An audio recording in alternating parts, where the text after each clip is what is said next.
woe is me. They have seen what I've seen. Yes, my mama didn't let them make change on me. Put change on me. Yeah, woe is me, woe is me. This is the product of ADD. Apothecary, not for me. I dream naturally. Yeah, woe is me. They have seen what I've seen. Greetings and/or salutations, and welcome to Imbibe Cinema. I'm your host, Jonathan C. Leggett. I'm along with Michael Nones and Trisha Leggett. In this episode, we're going to be discussing Hearts Beat Loud, which is currently available on digital download and rental, as well as also on Hulu, while imbibing the Scarlet Heart, which you will be able to find on our webpage. Though I will state that maybe it was the bourbon we used or the maraschino liqueur, but this isn't very scarlet. It's delicious. I mean, it's got, Costco bourbon and chocolate wine, so hello. It's a very sweet drink. But yeah, it's not red, so I apologize. How dare you? I know. I have failed you all. It doesn't look like a very healthy heart. Yeah, it's got some clogged arteries and shit. It looks like a 3-pack-a-day smoker. The Imbibe Cinema podcast is brought to you by the Blue Whiskey Independent Film Festival, otherwise known as BWIF. Our festival seeks independent, character-driven films of all lengths, genres, and styles. To learn more, please visit us at bwiff.com. Once again, that is BWIFF.com. So Hearts Beat Loud, I really enjoy this independent film, and I know that it was on the top of Michael's list. So now I know that this is a father-daughter, not a band film, so I think that it's only logical that we kind of discuss the music and the score as well as the story to really start off this. This was a Brett Haley film, who had worked with Nick Offerman previously on The Hero. He seems to be somebody who's kind of coming to the foreground here of the independent scene, making these films and getting some really good names with Nick Offerman coming back for a second helping. He must be, pretty nice to work with here. I mean, I haven't seen a ton of Nick Offerman films, or TV shows, I should say. Okay. When I think of Nick Offerman as an actor, I think, dry comedy. And I don't think drama at all.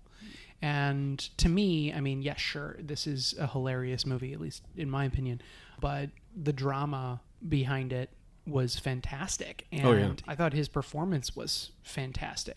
So much is done in this film that is without words, through music, obviously, but there are some beautiful scenes with this synth score. Yes. That Keegan did. I thought was beautiful. It was like it said more than any lines that could have been said in that moment. It is amazing how much of the film was driven through not the silence per se, but without actual dialogue.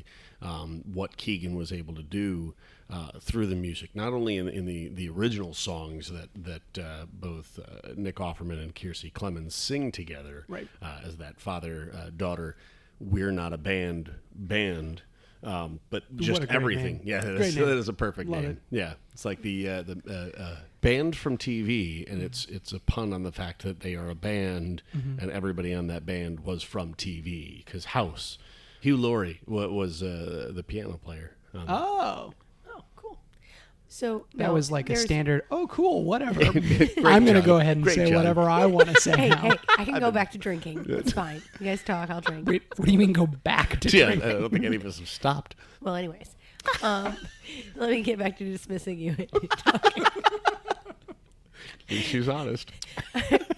No, one of the things that I find really impressive and kind of terrifying about films like these, where they rely so heavily on the music, like Once, I think. Oh yeah. Once. Where Very so good. much of the story is about the love of music, and is told through that, and that you have to have songs that not only help tell the story on a new layer, all right, but in addition to that, they have to be songs that you're like, oh, that's a good song. Yeah. That's a lot of pressure. Yeah. Right? It's like a bridge between a film and a musical Mm-hmm. in a way that is just very hard to get right. And that sounds terrifying to even try to do, and they did such an amazing job. Yeah, identical to. I mean, you might as well count it as a musical in the sense that, just like a musical, you do need to have a catchy song that still grabs the voice listener. talent. Oh my god! Yeah, Wow. fantastic. Yeah, Kiersey Clemens has a set of pipes. And actually, I have seen a number of things for Nick Offerman. I've seen him be goofy, but still, you're right. I'm a goofy dry. But I know he is an accomplished a craftsman. Yeah. He's got an entire show, where he builds things with his own hands. If you look him up anywhere online, upon, like his job titles, actor, whatever, this and that, but carpenter, this is something that's very important. Yeah. He's a carpenter. Though he is also apparently an accomplished musician because he was playing drums and guitar. And they did play live during takes, like they did with Les Miserables did Yep. live. Right. Yeah. So that kind of thing, I think, does make a difference on what you see on screen when they're actually singing. And then you wonder, how did people just lip sync? That's kind of weird. The thing that we would always been done the other way. Yeah. But I think that depends on what all is going on, because I can only imagine if you're... There's a dance number, it's probably intense. It's really difficult to keep, your air. Luckily, no dance numbers. Your comment about, music driving the story and how terrifying that must be with a musical. People that don't like musicals, one of the common complaints I hear from people I talk to are like, oh, I didn't see that because it's a musical and I hate musicals. And then I ask why. And they say, well, it's there's a story, and then all of a sudden we got to stop and sing about a particular moment for 5 minutes, and I want to take a nap and then move on. And I'm like, okay, that's your opinion. But you've with been watching this, the wrong musicals. perhaps. But with this, it was interesting because, I don't want to rush right to the end, but this whole movie builds up to a show. And you watch that show almost in real time. I don't know if you'd call that the actual climax, but to me, that was the big moment. To me, as I was watching, I was like, "Oh, are we going to just kind of show the highlights of the show?" Them starting their show and then it's go to the that show. next. Yeah, it's like the concert is the payoff of the movie, and there's so much about what is going on with them internally, and their relationship and their family, and Frank Fisher and his store. Yep. So much of that store, is his mom. in the music. Yeah. It's like that. The emotion is buried in that music, and this is how. It's like a way of communicating. Yeah. And that's actually what makes it so beautiful, is even as they're writing these, I do especially like that as a a band, each of them kind of is writing their own songs. There's not one person who's kind of taking the lead on that, and it shows that the relationship that he and his daughter have, where they do these jam sessions where they just kind of pull out a couple instruments and play together to really bond as a family. Right, that it's a special language that they have, that jam time is their time to be able to talk to each other, artist to artist, and or human being to human being, instead of the father-daughter relationship, which then reminds me of how I've been talking about this movie Mother earlier, where Albert Brooks at the end of the film is like, we can talk to each other like writers, one bitter and oppressed, and one, and I don't remember the line, but it's just really negative stuff. but we can bond on this. Yeah, and his mother's like, whatever you need, dear. Oh, Debbie Reynolds. Yes. But the fact that you can communicate on that line, and it gives you a special bond outside of your connection as family. Yeah. And you can see very early on that he knows that his daughter has an amazing amount of talent, and that he's always just been trying to show her, let her believe in herself for the talent that she's got. And so, now I know he's got some selfish, nefarious purposes, of his own, because he's not happy with everything that's going on in his life, and he wants to start a band like he originally had wanted to do before. He fell in love and had a kid and had to own a shop, and his mother started going off the wall and shoplifting and getting arrested, and his daughter's about to go off to college, So his life is kind of falling apart around him, and so he's got this childlike glee to bring this band to light, and he's giving himself all of himself into this to have it happen.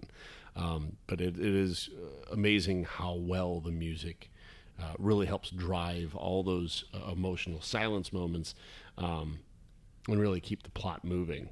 The writing of the script, so it was Brett Haley, who is also the director, and Mark Bash. And what's interesting is all 4 scripts that Mark Bash has on IMDb were also co-written by Brett Haley. So they obviously have found this really cohesive relationship between the two of them, where they're either getting sounding boards or whatever. But you look at what's going on for IMDb with Brett, and obviously Mark has really been helping move that along for him. Well, and to add another layer onto that, I was reading an interview with Keegan, how he has this relationship already with Brett as well. And so the background of where this all came from, that's the title song, Hearts Beat Loud. That was a song that Keegan had already written as a singer-songwriter. And Brett had heard it, and out of that song is where this movie kind of came from. Oh, that's beautiful. Yeah. And I think that's why, I would assume that's why the movie is after that song, rather than, you almost feel like, the other song, Everything Must Go, is almost like, oh, well, that would be like an obvious title for this. However, it's already a movie starring Will Ferrell, which we should have on our list, by the way. It's a drama starring Will Ferrell. Well, then I'm very interested. Yeah, I'm very interested. But there are 2 songs that I believe these were the only 2 songs that were written for the movie. The song Blink and Everything Must Go. Those 2 songs were for the movie. Everything technically else already existed. Listening to the radio, like you do in the car. There are some songs that are so good about giving you like an instant visual of like you see the whole story of what the song is about, and then later you find out that's not at all what everybody else. But you're like, no, that's what the song's about in your head. That you have this whole story that goes with it, and that somebody listened to a song and was like, I have a whole movie for this song. That's pretty impressive. I think that's awesome. I wanted to talk a little bit about the very first scene of the movie, and I think I've done this actually with the last 2 podcasts unintentionally, but I'm starting to figure out like things that I really care about in movies that I didn't realize that matter hook. So much to me, and it's the hook. It's the initial hook. And for me, with this movie, what I love so much about the first 60 seconds of this movie is it sets up so much. And it does it with humor. Very dry, fantastic Nick Offerman humor. But I love he's got the headset on, and you just hear that, somebody's like talking to him, and he's just like, whatever. He just lit up a cigarette, takes the headphones off, and he's like, you can't smoke in here. And at this point, as a viewer, it's like, we don't know. Is this his store? Is he just an employee here? So is he about to get in trouble? And his response, I think, is something to the effect of like, buy something and I'll put it out. Yeah, and exactly. The guy just leaves. And then comes back and says, hey, I just bought what I would have bought here on Amazon for much cheaper. And I don't know if he has any response, but he's just like, yeah, whatever. No, the response is like he points to the headphones like, I can't hear you. That was it. And that sets up this whole idea that, this little boutique, I don't know, that's not the right word, but this record shop, which are very rare to come by. Yes, they are.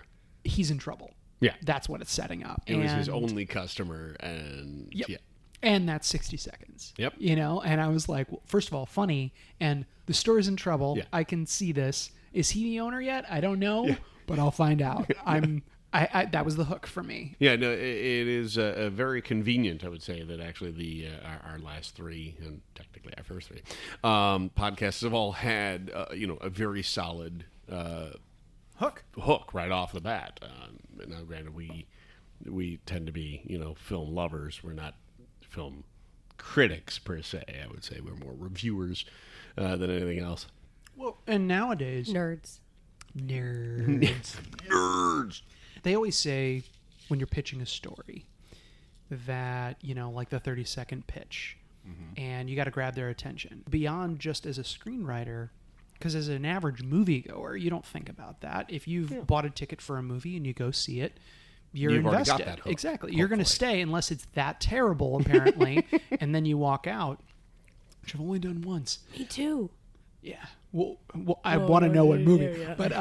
But in a streaming world now, in a streaming world, I feel the viewer is actually much more conscious of that. Oh, yeah, and in control. Yeah, they go, all right, whatever their time limit is, 30 seconds, a minute, 5 minutes, give me a reason to continue watching. Yeah. Yeah, if you're not butt in the seat, it's a completely different... And that's interesting because you look at all the shows that are out there streaming and that have like a very slow first season where you're like, how did this even get past this point? Like, I know that you had said Breaking Bad was one of those kind of shows. Yeah. Mm-hmm. Yeah. Season 1 was very difficult to get into and through, but as soon as you were through season 1... right, and it's not the only show like you're that. In for a ride. But well, not like to Game of deviate Thrones from for me. Yeah, not the film, not to deviate from the film we're talking about. Sorry. But yeah, it's something. I'm sorry. I think Hearts Beat Loud is a lot like Game of Thrones. Sorry, oh, continue. Yeah. Go ahead. Start. All the there is all that violence. Well, the dragon. New York Dragons.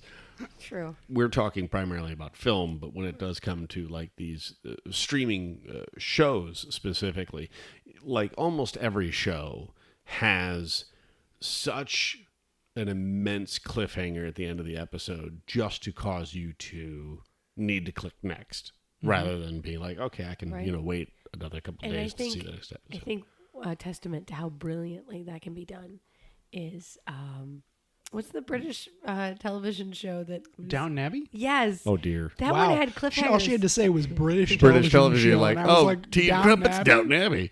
Guys, they make other television shows. Pigeonhole them in. All into Downton Abbey? Yeah. I could have said Sherlock, but... You could have. You could have said or Doctor Who, yeah.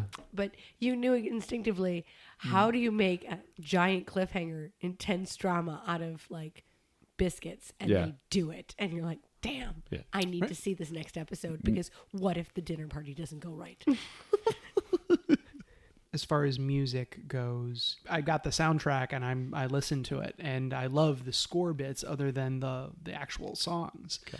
And I love how they're complement one another. They're all part of like the same family, if you will. Okay. And so you could hear a clip, I feel, of the score and go, oh, that sounds a lot like this song from the movie. And anyway, so I loved that. Is that specifically the chord progression, or is it snippets where they just are pulling snippets out of something? Like if you think about Star Wars, and I know we're surprised that it took us 3 podcasts to start getting into like Star Wars and Game of Thrones, apparently. But John Williams in general. In general, but again, like you look at even just the more recent films, and it's got its own music because it's got the Rey theme and the Finn theme, but periodically they'll throw in like the Leia theme or the Luke theme or the Han theme, and you hear it and immediately there's that sense of warmth almost to it because you recognize that theme even if they just put that like just 3 chords in there, immediately what it's trying to convey out of it, right? Whether it's the chord progression or there's just a snippet of Hearts Beat Loud that is like part that melody being brought into another song, it can bring up that response from you. And that was a question, right? You were asking. Yes. Michael. Do you know? Yes. Or sure. Sure. But as you were Positively saying... maybe. No. The same thing... Same thing when we watched Mary Poppins Returns. They did the score, did such a great job of putting the original in it in so many places that you got that, Yep. So, yeah. Now I want to listen to the score of Yeah. Play Loud again. Yeah, it's great. Might just Spotify that. How did you feel about when he took the song and uploaded it to Spotify without talking to her? Did you feel that was like a betrayal in any sense? I guess you could say that, given that it was her intellectual property to a degree. That was her poem that she wrote into thing. But But they did create it together. I mean, he was a part of that process. He was a full part of it. It was a jam session, and I think he was so proud of it. And like I said, I mean, to a degree, up until pretty much the very end of the film, he makes his intentions very clear that there is a lot of greediness to, self-interest in his actions. He is trying to reconnect to his happiness, because he's not happy right now. and it's incredibly sad to watch this entire film where he's chasing a dream that he physically cannot chase that dream anymore. There's way too many people who depend on him. He realizes he's being selfish with it, and financially, like the investment he makes in all this recording stuff that he can't afford. No, exactly. Yeah. He's being very selfish. One of the things that I love about the arc of the film is she's the grown up, he's the kid from the beginning, and then that climax you talk about, the concert in the store, basically their little show in the store, at the very end of it. She's the kid and he has to be the adult. And you noticed in that moment, it's like, is he going to step up to the bat? The moment she becomes the kid, is he going to be the adult?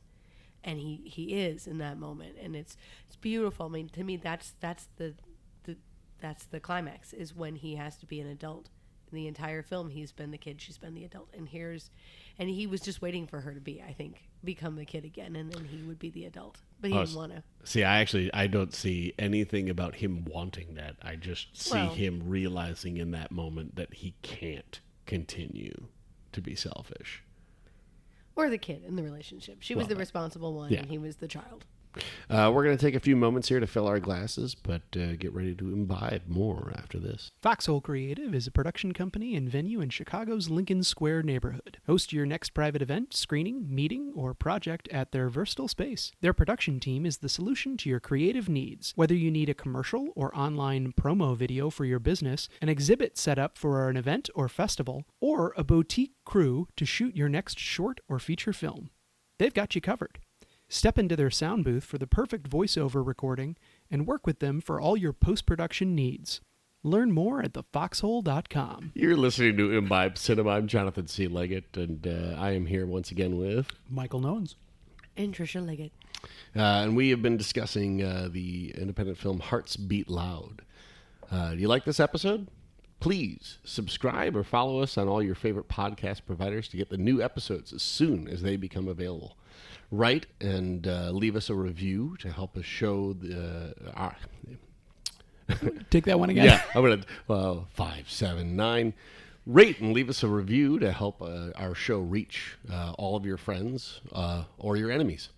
You can also follow Imbibe Cinema on Facebook and the Twitters. So we were talking primarily about the score and the music and story, and then I know while I was filling up my glass, it did sound like we had a couple of story ideas that we really wanted to get back to.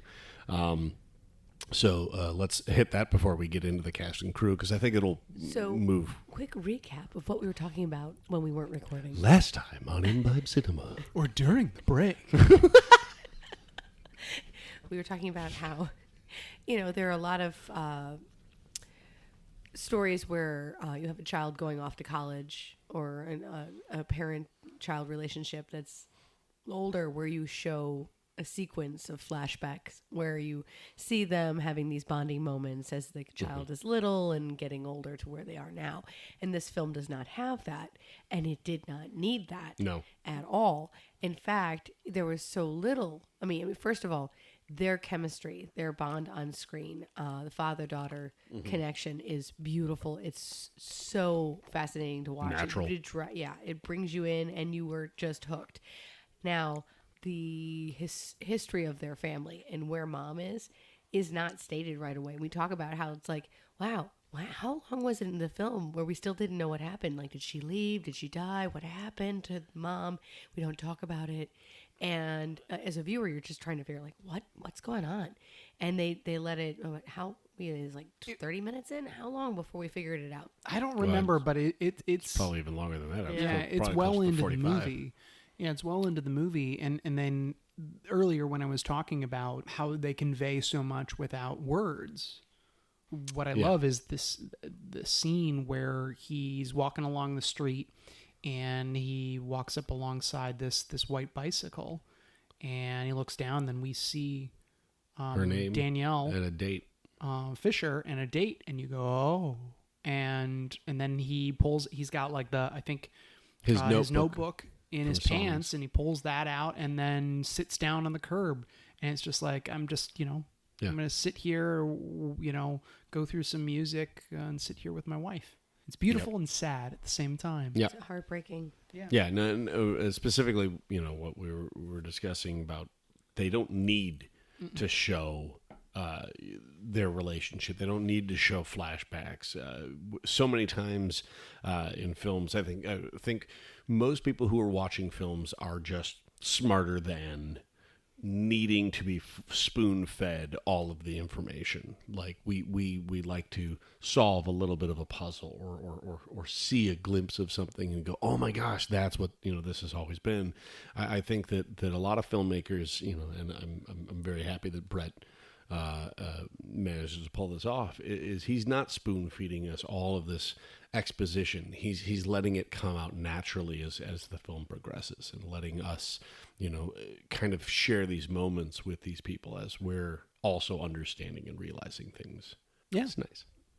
Yeah, and it's that constantly throughout the film questioning whether or not you missed something, because they refer to something that you don't know, and you're like, wait a minute, what, did I miss something? And then, no, you're going to find out about it. Yeah. And that curiosity is what keeps you engaged. Yeah. The approach to the meet cute, one of the great moments in the film that I really appreciated was when Clemens goes to the art gallery or whatnot. She's just walking around, and Sam and Rose meet.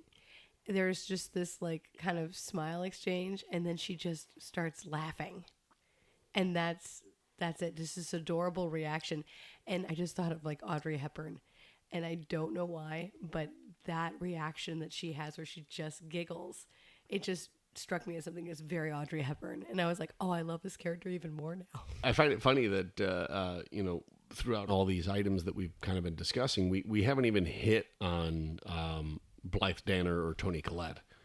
Or Ted Danson. Or Ted Danson. Yeah, we like three key characters Can we have a to TED this. Talk, please? Yeah, a Ted Danson TED Talk. I'd be perfectly fine with that. We've got three absolutely amazing actors who while they're in supporting-esque roles are bring so much to the story and everything that's going on. Blythe, of course, being Mariana Fisher, which is Frank's mom, the one who's suffering from some sort of dementia or Alzheimer's, and is starting to make his life a little bit more difficult. The fact that he's got to post bail and doesn't have the money for that.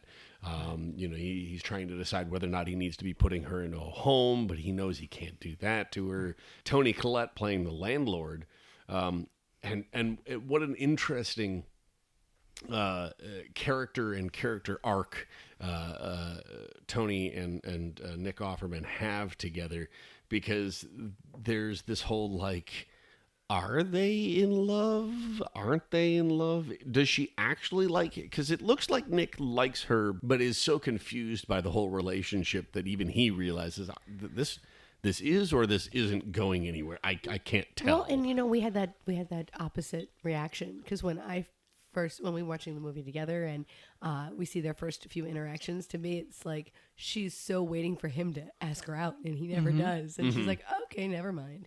Like when he's like, oh, when you have some time to talk about a few things, she's like, I have time now. Yeah. And she's like looking at him, you could see like this anticipation, like, is he going? No, it's not. Oh, I'm not going to renew my lease.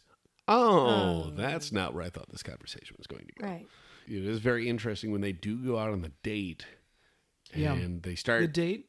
It's not a date. It's a date that's not a date, because they start making out, and then she sees some younger gentleman. I don't even remember like what exactly was going on there. This is my friend. This is my friend, Frank. Yeah, it's like, oh, Well, yeah. We were literally just awkwardness. playing tonsil hockey, and now you're going to call me the friend. No, because Ouch. that was like one kiss, and then You're like she one apologized kiss. for it, and he was like, "No, it's fine," and they didn't go any further with it.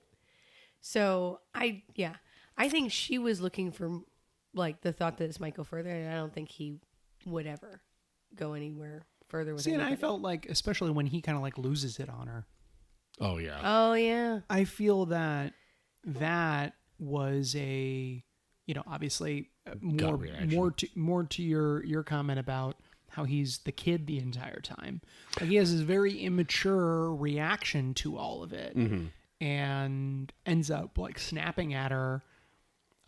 Going to her house and ringing her doorbell in Well, and the he's middle drunk. of the night, drunk. Right. But Yeah. then you think, I wonder how, like, if this is the character backstory that you go with, like, here this guy is a big kid. That's how we see him. And Offerman does this amazing job of being, like, super giddy, like, red wagon, Christmas morning, super, super excited, like, little kid happy. And then, like, I'm Like too trying to cool. contain it. Yeah. Yeah. Yeah. Like, I'm cool. I'm cool. Cool. But but super excited. And so he has this like childish glee that comes out in this, and maybe it could stem from the fact that like, hey, after you lose somebody, like they lost his wife and her mother, maybe people treat you with kid gloves for a very long time, and everybody is walking on eggshells for so long that you can act any way you want. And so you can be an petulant child for as long as you want, because you're a widower. We don't want to, so maybe Upset that's a... Yeah, I never really thought about that. That's a good point. Yeah. I also think that if there's one thing I'm gleaning from just where he is as a person, he doesn't seem like the kind of guy who is out dating after his wife passed. No, and so no. like literally he's been off the market for the last 15 or something odd years. I mean, it has to have been about 15 years in the sense that they never taught their daughter how to ride a bike. She never learned how to ride a bicycle because her mother died, obviously, on a bicycle. But again, she's about to go off to college, so she's at least 18, circa 19. Or is she going into medical school? But she's going for pre-med. She's going for pre-med. I don't know. I don't know when you go for College pre-med. is so long ago. Who remembers?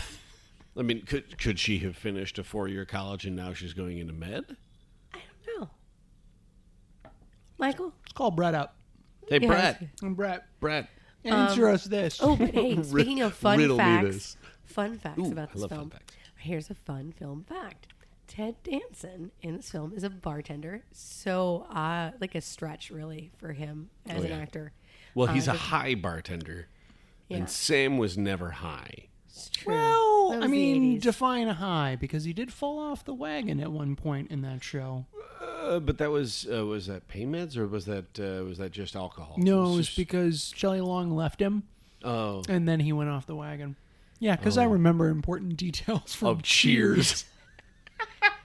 So, bartending and Ted. So there is his character is evidently was an actor on Broadway. Where he had one Broadway show, and the Broadway show playbill is hanging above Over the the bar.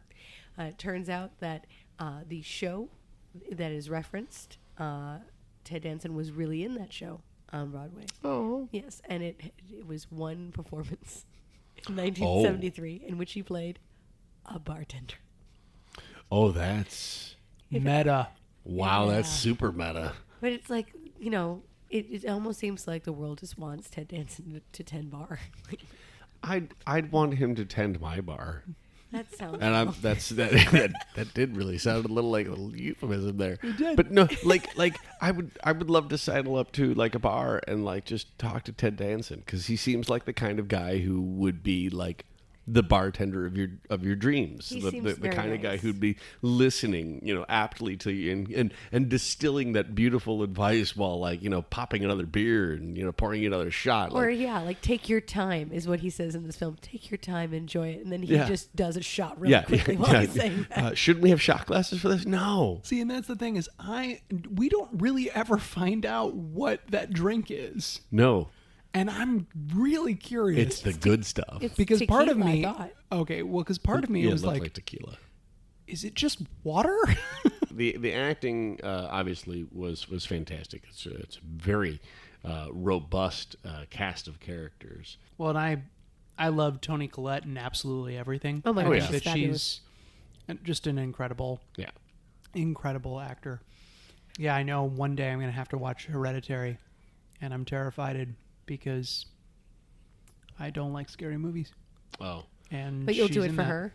I would do that for her because I'm That's- sure she's freaking amazing in it. And she'll get you through the film. That She'll might, get me through the film, Yeah. and then I will never sleep again. like we might have to reach like at this point I'm almost willing to throw this out there as a possibility.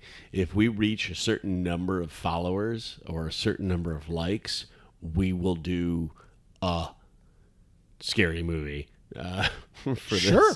this. Wait. Here's the question: do we get to pick the scary movie? Yeah. Or we could possibly, Because there are a lot we of could make movies it a fan. out there. We could make it an There are a Imbibe lot of fan movies. thing. Yeah. Right, but they might be total dicks and make us watch like know, if a they- really Wait, terrifying no, movie. okay, but this- because I no. will watch that movie with my eyes closed. 'Cause we're I'll be like, terrible it at that. sounds No, terrible. Yeah, there was one Trisha year- is terrified by terror. No, in So- 1 year, I saw it was Blair Witch Project. I saw Final Destination, and I saw Deep Blue Sea. And Final Destination was last on this, appropriately so. So I saw Blair Witch, and I was like, I'm never going camping. This isn't scary. That's I'm true. not going to She go in won't. the woods. I need plumbing. And Her idea of camping is a Motel 6. yeah. And then the In her defense, that is camping. yeah. And then the second was Deep Blue Sea, and I'm like, I'm never gonna be around intelligent sharks. Oh, Or the water. this is silly. I'm not gonna. And plus, it was very, very well done. That one is very funny. Oh, yeah. But moving past that, I was like, yeah, I'm not scared of that. And then Final Destination, I was like, appliances that kill. Appliances are everywhere. Oh God, I'm afraid of my blender. See, I'm not one who's squeamish about terror, but I do know that both of you are not necessarily huge Yeah. fans. So No, I well- do think if we could make this like a GoFundMe or a crowdsourcing thing where we get just a so game. a game. If we get so many followers, we will willingly subject ourselves to a horror film. I will state that this particular drink has been very good. All Yes. is. Now the delicious. the acting. We're getting back to like how we have these really impressive, performances. heavy hitters in the film. Mm-hmm. We've got Blythe Danner and Ted Danson and Toni Collette and Nick Offerman, but the young talent, Sasha Lane and Kiersey Clemens. yes, oh my God, Yeah. so good. Yeah. And the fact that like you instantly look at them and you're like, oh my God, have I seen you in something? Yeah. They just seem so familiar. Especially you Sasha. And there were points that just made you feel like you knew them. And there's such natural performances, such beautiful performances. Really, really amazing casting. Yeah. Just very, very well done. And I like the parallel. You have somebody who is just starting off in life, and they have this romance that goes on before they go to College college. is just starting off in life. Okay.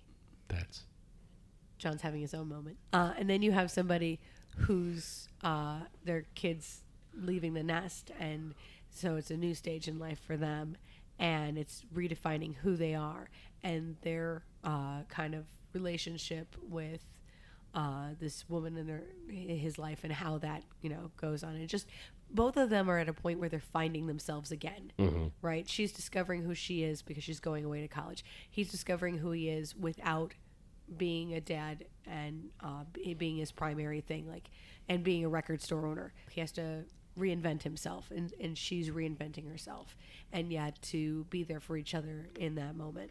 And that's one of the reasons the film is so touching, is because it's something that everybody can kind of relate to. yeah. Yeah. No, I was specifically just commenting on the idea of just starting off in life being college, as opposed to just starting off in life. I mean, it's just starting off in adulting, definitely. So you're like a Hope it's- 20-year-old adult now? Because I'm like right around there. Yeah. I'm a 16-year-old right now. I'm a 16-year-old adult. If you've just started if you're off born in life. at 18. Yeah, exactly. No, that was exactly what I'm like, just starting off in life. I'm just going to go back in my day. Back in my day. And now we're back into the 90-year-old Hamlet. Yorick! Can't see a thing. Yorick, where are you? So we're just waiting for Shatner to do Hamlet again, and then they'll come full circle. Yeah, how old was he when he did Hamlet? Wait, wrong episode. Never mind. Yeah, completely. All right, so I'm going to read a few fantastic rotten reviews for this movie. I will say it took a long time for me to find rotten reviews because this movie is actually very well liked. Oh, yeah. No, I was going to comment critics and average viewers. Yeah, comment on the fact that, like, this had 11 nominations. 3 of those were actually wins. And of those independent nominations, 4 of those were, like, audience favorites. Right, I'm not surprised. And then at all. 5 of them were about the music. Right. So, but well, I mean, it hit on so many levels. You're talking about well-rounded, amazing performances from everybody on screen. Yeah. A great story. The fact that the music is just perfectly interlaced and tells the story and takes it to a new level. It's just well done, beginning to end. How can you not like it? And that said, who didn't like this movie? Yeah, bring it. All right. Well, Daniel Barnes of the Sacramento News and Review says Offerman is likable as ever, but it's asking a lot for him to carry a film, especially one without an ounce of urgency in the narrative. Discuss. You know, sometimes I think film critics who have to watch movies for a living have days where they just are having a rough day or an off day, and you can't be like receptive to every film, and so I give them a pass on occasion in that way. So Trisha's general response to these people is, "I give you a pass." No, so you had a bad day, obviously. No, granted, Had a bad day. Did it went down. All right. Anyway, wow. No, so I again, because I've been spending a lot of time on the Netflix, the Hulus, and the independent worlds, I've been watching The Chef Show. So fun. Yeah, Jon Favreau, and one of the episodes is specifically around this food critic. And he's recently passed away, and so there's a couple of chefs who are coming to, like, essentially pay homage to him.